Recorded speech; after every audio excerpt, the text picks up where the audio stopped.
and I'm freaking it out. Cause I was trying to touch it, I was peeping it out. She turned around and was trying to put my dick in the mouth. I let her.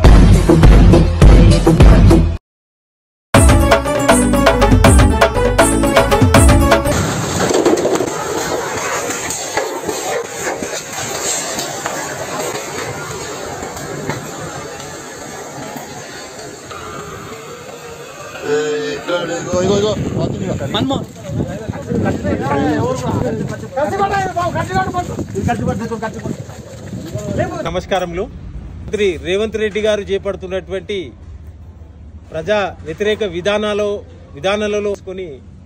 ఇలా ప్రజలను రాష్ట్రంలో ఉన్నటువంటి ప్రజానీకాన్ని ఇలా అయోమయంగా గురి చేస్తున్నటువంటి పరిస్థితి ఉంది. చెప్పేది ఒకటి, చేసేది ఒకటి. సంగారెడ్డి నియోజకవర్గంలో ఉన్నటువంటి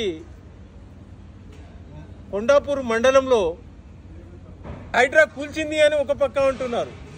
ఇలా జిల్లా కలెక్టర్ గారు మరి ఏదైతే ఉందో మరి క్రాంతి మేడం గారు కూడా ఒక్కసారి మరి నువ్వు హైడ్రా వచ్చిందా లేదా అనేటటువంటి వాస్తవికతను కూడా ఇవాళ నువ్వు చెప్పవలసినటువంటి అవసరం ఉంది.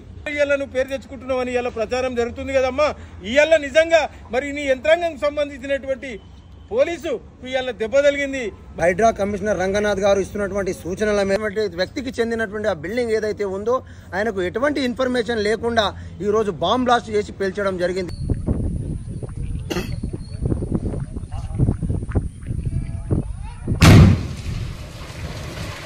హైడ్రా అధికారులు వచ్చి కూల్చేశారంట చెప్పి చెప్పడం జరుగుతూ ఉంది. కానీ కొంతమంది హైడ్రా అధికారులు రాలేరని చెప్పి చెప్తా ఉన్నారు. వాళ్ళు చేసినటువంటి అనాలోచితం వల్ల వాళ్ళు చేసినటువంటి దుర్మానుషేచనకు చెందినటువంటి హోంగార్డ్ గోపాల్ అనే వ్యక్తి ఈరోజు చనిపోయేటటువంటి ప్రమాదానికి గురి కావడం జరిగింది.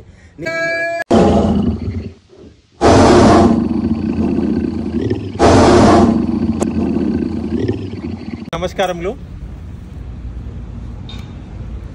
ప్రజలారా, ఇలా నిజ వాస్తవాలు కూడా ఇలా ప్రజలు కూడా ఆలోచించి గ్రహించవలసినటువంటి అవసరం ఉన్నది. ఇలా రాష్ట్ర ప్రభుత్వము ఏదైతే ముఖ్యమంత్రి రేవంత్ రెడ్డి గారు చేపడుతున్నటువంటి ప్రజా వ్యతిరేక విధానాలలో భాగంగా ఇళ్లను ప్రజలను మైమర్పించడానికి తన స్వార్థానికి ఒక హైడ్రా అనేటటువంటి తనకు ఊతం ఇచ్చేటటువంటి ఒక వ్యవస్థను ఏర్పాటు చేసుకొని ఇలా ప్రజలను రాష్ట్రంలో ఉన్నటువంటి ప్రజానీకాన్ని ఇలా అయోమయంగా గురి చేస్తున్నటువంటి పరిస్థితి ఉంది.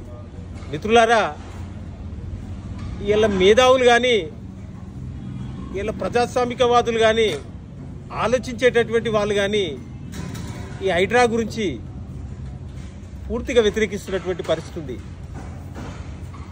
ప్రభుత్వ స్థలాలు కానీ ప్రభుత్వ చెరువులను కానీ కుంటలను కానీ కాపాడలేటటువంటి మార్గంలో అందరూ కూడా ప్రజానీకము దాన్ని స్వాగతిస్తారు, మంచిదే. కానీ చెప్పేది ఒకటి, చేసేది ఒకటి. ఇందుకు ఉదాహరణగా ఇవాళ సంగారెడ్డి నియోజకవర్గంలో ఉన్నటువంటి కొండాపూర్ మండలంలో లోని మల్కాపూర్ అనేటటువంటి గ్రామం లోపల పెద్ద చెరువులో ఉన్నటువంటి భూమి ఇవాళ పట్టా భూమి, ఎఫ్టీఎల్లో ఉన్నటువంటి భూమి. ఆ భూమి నిజంగా ఎఫ్టీఎల్లో ఉంటే కూల్చవలసినటువంటి పరిస్థితి కాదని మేము అనట్లేదు. ఇలా ఎలాంటి నోటీస్ ఇవ్వకుండా మరి ఏ విధమైనటువంటి చట్టపరమైనటువంటి ఏవి కూడా మరి ఇవ్వకుండా ఒక అకస్మాత్తుగా రాత్రికి రాత్రి మరి ఏదో వచ్చేసి ఇవాళ కూల్చినటువంటి పరిస్థితి ఉంది. మిత్రులారా, మరి ఇలా వాస్తవాలు ఒకసారి ఒక పక్క యంత్రాంగం హైడ్రా వచ్చింది అనేటటువంటిది ఒకటి అంటా ఉన్నారు. ఇలా హైడ్రా కూల్చింది అని ఒక పక్క అంటున్నారు. ఇలా జిల్లా కలెక్టర్ గారు మరి ఏదైతే ఉందో మరి క్రాంతి మేడం గారు కూడా ఒక్కసారి మరి నువ్వు హైడ్రా వచ్చిందా లేదా అనేటటువంటి వాస్తవికతను కూడా ఇలా నువ్వు చెప్పవలసినటువంటి అవసరం ఉంది. అమ్మా, ఇలా క్రాంతి గారు ఇలా పోలీసు వ్యవస్థకు సంబంధించినటువంటి మరి ఏదైతే గోపాల్ అనేటటువంటి మరి తన హెడ్ కానిస్టేబుల్ హోంగార్డ్ అనేటటువంటిది కూడా ఇలా స్పష్టంగా చెప్పలేనటువంటి పరిస్థితి ఉంది. ఇలా ఆ భవనం ఇలా కూలి దానికి సంబంధించినటువంటి రాయి ఇలా పడి ఇలా అపస్మారక స్థితిలో ఉండి ఇలా హైదరాబాద్లో ఇలా చికిత్స పొందుతున్నటువంటి పరిస్థితి ఉంది. ఇలా ఆయన కుటుంబం కానీ వాళ్ళు కానీ ఇలా చావు బతుకులలో ఇలా ఆయన కొట్టు మిట్టాడుతున్నటువంటి పరిస్థితి ఉంది. ఇలా దాని మీద మరి ఇలా రేవంత్ రెడ్డి గారు ఇలా మేము స్పష్టంగా ప్రజల తరఫున ఇలా మేము అడుగుతా ఉన్నాం. మీ హైడ్రా తరఫున హైడ్రా వచ్చిందా లేదా అనేటటువంటిది మీరు స్పష్టంగా ఇలా మల్కాపూర్ చెరువుకు వచ్చిందా లేదా అనేటటువంటిది ఇలా మీరు ప్రకటించాల్సినటువంటి అవసరం ఉంది. ఇలా క్రాంతమ్మ గారు ఇలా ఒక నిజాయికి నిష్పక్షపాతంగా ఈ ఒక మంచి కలెక్టర్ గారు ఇలా నువ్వు పేరు తెచ్చుకుంటున్నావు అని ఇలా ప్రచారం జరుగుతుంది కదమ్మా. ఇలా నిజంగా మరి నీ యంత్రాంగం సంబంధించినటువంటి పోలీసు ఇలా దెబ్బ తగిలింది. మరి హైడ్రా అధికారుల మీద దానికి ఎవరు బాధ్యత వహిస్తారు? మరి వాళ్ళందరి మీద ఇలా క్రిమినల్ కేసులు పెట్టవలసినటువంటి అవసరం ఉంది. గౌరవ రాష్ట్ర సమస్త ప్రజానికానికి నమస్కారం. గౌరవ రాష్ట్ర ముఖ్యమంత్రి వర్యులు రేవంత్ రెడ్డి గారు అనాలోచితమైనటువంటి ఆలోచనలతోటి ఈరోజు తెలంగాణ రాష్ట్రాన్ని భ్రష్టు చేసే దిశగా అడుగులు వేస్తూ ఉన్నాడు. అందులో భాగంగా రాష్ట్ర ప్రభుత్వం తీసుకొచ్చినటువంటి జియో నంబర్ 99 హైడ్రా అనేటటువంటిది, హైడ్రా డిమాలిటేషన్ అనేటటువంటిది ఓఆర్ఆర్ వరకు మాత్రమే ఉంటుంది. జియో నంబర్ 99 అనేటటువంటిది మన ఓఆర్ఆర్ లోపల ఉన్నటువంటి గ్రామాలకు మాత్రమే పరిగణలోకి తీసుకుంటామని చెప్పడం జరిగింది. గౌరవ కమిషనర్ అయినటువంటి రంగానాథ్ గారు కూడా ఇదే విషయాన్ని చెప్పడం జరిగింది. దాంతోపాటు రంగానాథ్ గారు ప్రెస్ మీడియాలో మాట్లాడుకుంటూ కట్టినటువంటి కట్టడాలను ఏం చెయ్యము, వాళ్లకు రక్షణ కల్పిస్తాము, ఇప్పటి నుంచి పర్మిషన్లు బ్లాక్ చేపిస్తామంటని చెప్పేసి కూడా చెప్పినటువంటి సందర్భం మాకు తెలుసు. కానీ ఈరోజు ఈ హైడ్రా కమిషనర్ రంగనాథ్ గారు ఇస్తున్నటువంటి సూచనల మేరకు ఈరోజు వాళ్ళ అధికారులు ఓఆర్ఆర్కు బయట సుమారుగా 30-40 కిలోమీటర్ల దూరంలో ఉన్నటువంటి సంగారెడ్డి నియోజకవర్గంలోని కొండాపూర్ మండలంలోని మల్కాపూర్ గ్రామ శివారులో ఉన్నటువంటి పెద్ద చెరువులో ఈరోజు ఒక అక్రమ నిర్మాణ కట్టడం ఉందంట అని చెప్పేసి వాళ్ళ అధికారులను పంపించి వాళ్ళ అధికారులతో ఈ జిల్లా యంత్రాంగంలో ఉన్నటువంటి అధికారులను కోఆర్డినేషన్ చేసుకొని ఈరోజు ఎటువంటి సమాచారం ఇవ్వకుండా ఈరోజు నర్సింహులు అనేటటువంటి వ్యక్తికి చెందినటువంటి ఆ బిల్డింగ్ ఏదైతే ఉందో ఆయనకు ఎటువంటి ఇన్ఫర్మేషన్ లేకుండా ఈరోజు బాంబ్ బ్లాస్ట్ చేసి పేల్చడం జరిగింది.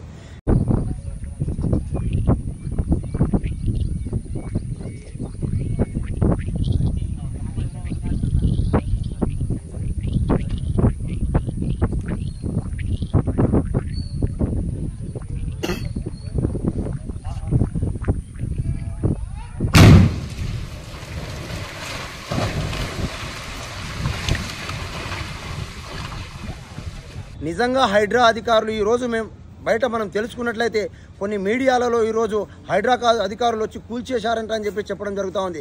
కానీ కొంతమంది హైడ్రా అధికారులు రాలేరని చెప్తా ఉన్నారు.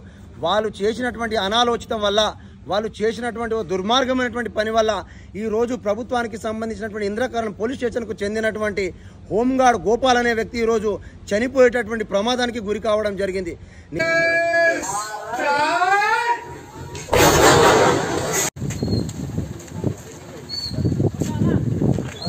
గోపాలన్న ఇద్దరు ఇట్లా మాకు అడ్డమనేది వాడి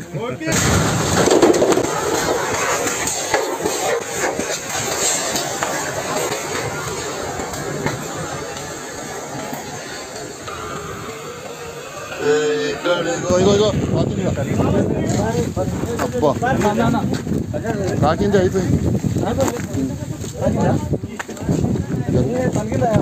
కలిగింది.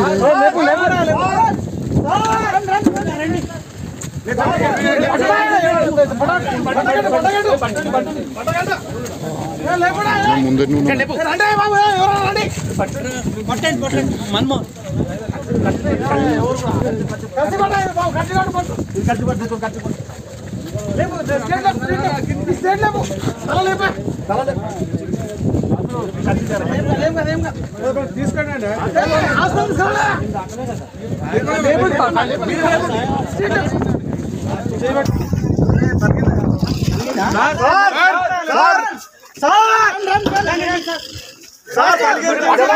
నిజంగా హైడ్రా అధికారులకు ఈ రోజు మీకు చిత్తశుద్ధి ఉంటే ఈ రోజు జిల్లా యంత్రాంగంలో ఉన్నటువంటి పోలీస్ ఎస్పీ గారు, జిల్లా కలెక్టర్ అయినటువంటి వల్లూరి క్రాంతి గారు మీరు ఆలోచన చేసి నిజంగా ఈరోజు గోపాల్ కుటుంబానికి న్యాయం చేయాలంట అని చెప్పేసి మీరు అనుకుంటే ఈరోజు పర్మిషన్ లేకుండా ఓఆర్ఆర్కు బయట ఉన్నటువంటి సంగారెడ్డి నియోజకవర్గంలో హైడ్రా అధికారులు వచ్చి ఉన్నట్లయితే సీసీ ఫుటేజ్ని ఖచ్చితంగా మీరు పరిగణలోకి తీసుకొని సీసీ ఫుటేజ్ చూసి అధికారులపైన, హైడ్రా అధికారులపైన చట్టపరమైనటువంటి చర్యలు తీసుకొని వాళ్ళని వెంటనే అరెస్ట్ చేయించాలంట అని చెప్పేసి మేము డిమాండ్ చేస్తూ ఉన్నాం. ఈ రోజు కూల్చేటటువంటి సందర్భంలో ఈ రోజు గౌరవ ముఖ్యమంత్రి గారి అన్నగారు తిరుపతి రెడ్డి గారికి నెల రోజుల ముందు మీరు నోటీసులు ఇస్తారు, వాళ్ళకి అన్ని పర్మిషన్లు ఇస్తారు.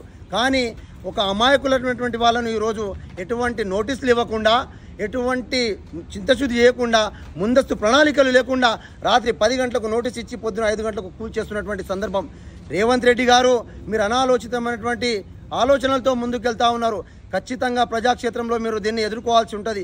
ఆ రోజు కాంగ్రెస్ పార్టీ ఇచ్చినటువంటి 6 మేనిఫెస్టోలలో ఏవైతే 6 గ్యారంటీలలో దానిపైన నువ్వు చిత్తశుద్ధి చూపించు, నీకు దమ్ము ధైర్యం ఉంటే. కానీ ఈరోజు నీకు నిజంగా దమ్ము ధైర్యం ఉంటే గరీబోలకు న్యాయం చేయాలంట అని చెప్పేసి అనుకుంటే, ఎఫ్టీఎల్ ల్యాండ్ను బఫర్ జోన్లో ఉన్నటువంటి ల్యాండ్ను కాపాడాలంట అని చెప్పేసి అనుకుంటే, ఆ రోజు పర్మిషన్ ఇచ్చినటువంటి ఇరిగేషన్ అధికారులను, ఆ రోజు పర్మిషన్ ఇచ్చినటువంటి మున్సిపల్ అధికారులను, ఆ రోజు పర్మిషన్ ఇచ్చినటువంటి గ్రామ పంచాయతీ అధికారులను, ఆ రోజు ఎఫ్టీఎల్ బఫర్ జోన్ ఫిక్స్ చేయనటువంటి ఇరిగేషన్ అధికారులపైన చర్యలు తీసుకొని ఆ యంత్రాంగాన్ని మొత్తాన్ని జైల్లో పెట్టాలి ముందుగా. తర్వాత మాత్రమే ఈ కూల్చివేతలు చేయాలి, వీళ్ళని ఈరోజు బజార్ పాలు చేయాలి. కానీ ఆ రోజు పర్మిషన్లు ఇచ్చింది ప్రభుత్వాలే, ఆ రోజు కట్టడానికి పర్మిషన్ ఇచ్చింది ప్రభుత్వాలే, ఆ రోజు లోన్లు ఇచ్చింది ఇదేగా బ్యాంకర్లే. కాబట్టి అనాలోచితమైనటువంటి ప్రభుత్వం పనిచేస్తూ ఉంది. మీరు దానికోసం ఆలోచన చేయాలి. అమాయకమైనటువంటి జనాల జీవితాలతో చెలగాటమాడుతున్నటువంటి ఈ ప్రభుత్వానికి ఖచ్చితంగా రాబోయే రోజుల్లో తగిన శాస్తి జరుగుతుంది. హైడ్రా కమిషనర్ అయినటువంటి అయ్యా రంగనాథ్ గారు, మీరు ఈరోజు దూకుడుగా వ్యవహరించేసి అమాయకులపైన మీ పెత్తనం చెలాయించడం కాదు.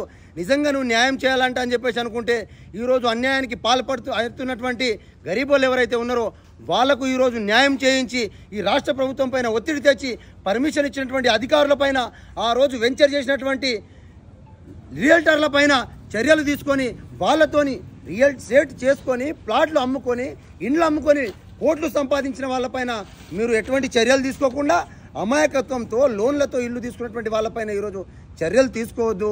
వాళ్ళను బజారు పాలు చేయొద్దు. గౌరవమైనటువంటి హోదాలో ఉన్నటువంటి గౌరవ రాష్ట్ర ముఖ్యమంత్రి రంగనాథ్ గారు పేద ప్రజల కోసం పనిచేయండి. పేదల కడుపు కాలి ఆకలితో అలమటించే వాళ్ళ కోసం ఆలోచన చేయండి. కానీ బడాబాబుల కోసం, పెత్తందారుల కోసం ఆలోచన చేసి ఇటువంటి అమాయక ప్రజలను రోడ్లను ఎడవద్దంట అని చెప్పేసి డిమాండ్ చేస్తూ ఉన్నాం. మల్కాపూర్లో జరిగినటువంటి సంఘటన పైన తక్షణమే సమగ్ర విచారణ చేపట్టి ఎవరైతే బ్లాంబాస్ట్కు కారణమయ్యారో అక్కడ ఎటువంటి ముందస్తు తగిన చర్యలు తీసుకోకుండా గోపాల్ కుటుంబానికి ఈరోజు బాధ్యులయ్యారో దురదృష్టశావత్. వాస్తవానికి ఇంకోటి, అక్కడ మా మీడియా సోదరులు ఉండే గోపాల్ గారి పక్కన ఈరోజు మా జిల్లాకు సంబంధించినటువంటి ఫోటోగ్రాఫర్లు, కెమెరామెన్లు, టీవీ యాంకర్లు అందరూ ఉండే. వాస్తవానికి వాళ్ళకు దెబ్బ తగిలి ఉంటే ఈరోజు వాళ్ళ కుటుంబం రోడ్న పడే పరిస్థితి, ఈ గవర్నమెంట్ ఆదుకునే పరిస్థితి కాదు. ఈరోజు అనాలోచితంగా కూల్చేటటువంటి సందర్భంలో ఎటువంటి జాగ్రత్తలు తీసుకోకుండా, ఇంటి యజమానికి ఎటువంటి నోటీసులు ఇవ్వకుండా కూల్చివేసి ఈరోజు ఒక ప్రాణం పోయేటటువంటి పరిస్థితి కల్పించినటువంటి హైడ్రా అధికారుల పైన ఎటువంటి ముందస్తు చర్యలు తీసుకోకుండా ఈరోజు జిల్లా యంత్రాంగం ఏదైతే పని చేస్తుందో బాంబు పేల్చడము, ఆ గోపాల్ మృతికి ఈరోజు వాస్తవానికి గోపాల్ మృతి చెందేటటువంటి సందర్భం కనిపిస్తూ ఉంది. ఎంత దెబ్బ తాకింది పాపం. ఈరోజు విలవిలలాడుతూ ఏజీ ఆసుపత్రిలో ఆయన పొందుతున్నారు. హోంగార్డ్ కుటుంబానికి తక్షణమే రాష్ట్ర ప్రభుత్వం ఒక ప్రభుత్వ ఉద్యోగం ఇవ్వాలంట అని చెప్పేసి డిమాండ్ చేస్తూ ఉన్నాం. ORR 10 లోపల మాత్రమే రంగనాథ్ గారు వాళ్ళ డిపార్ట్మెంట్తో పని చేయించుకోవాలి. కానీ ఎటువంటి పర్మిషన్లు లేని సందర్భంలో కూడా నువ్వు ORR బయట పరిధి దాటి అమాయక ప్రజమైనటువంటి జీవితాలతో చెలగాటం ఆడొద్దంట అని చెప్పేసి డిమాండ్ చేస్తూ ఉన్నాం. हाँ उन्होंने कौन है वो डिपार्टमेंट हो कहाँ के